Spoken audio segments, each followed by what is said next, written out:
we are trying to do things that CBO is not doing in terms of fiscal analysis. Obviously, when you do fiscal analysis, you have to do a lot of the same things CBO does. But like, for example, one of the things we just released yesterday is looking at new ways of thinking about deficits and debt.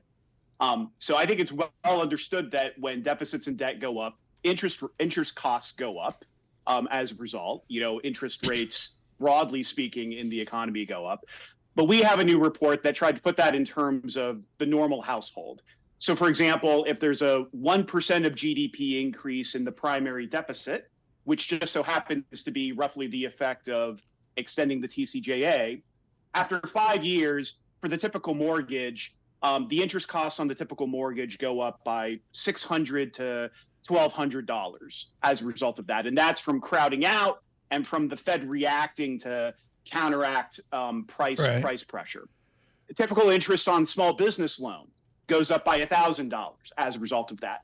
There's not a lot of conversation in DC about like those, Main Street household level effects from deficits and debt. So I think we really want that to be part of the conversation as well. Do we need a Social Security Commission where President Trump, so he can be codified into American history, says whatever the commission comes up with, unlike the others, is binding? Are we at that point right now where to get away from 14% of the deficit, of the budget rather, we need to attract the attention to the 86%, and we need a Social Security Commission? I mean, we have to address Social Security as part of the problem. Social Security has a trust fund, it is supposed to be self-financing, and it's going to run out of money. It's probably not going to run out of money within the Trump administration, but I got to tell you, if they end up exempting Social Security benefits from taxation as part of this plan that they're doing, it might run out of money within the Trump administration. So we might need a Social Security Commission sooner rather than later.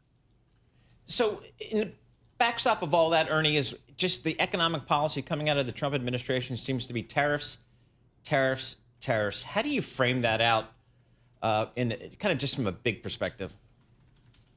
Yeah, so I guess fiscally, there are a couple ways of thinking about it. There's like a fiscal way of thinking about it, an economic way about thinking about it.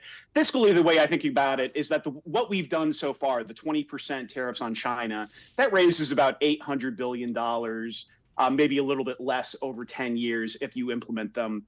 That's not nearly enough to pay for TCJA extension, even if you did TCJA extension for 5 years. And they really need more revenue to be able to offset the cost of TCJA extension. So what I've been telling clients is that's really one reason why we should be expecting more tariffs to come one way or the other. Now, not necessarily on China, although I don't think that's a bad bet, but somewhere they're going to try to implement more tariffs because you need $2.5 trillion to extend the TCJA for 5 years. They've already only raised at most $800 billion from tariffs. They need to go further.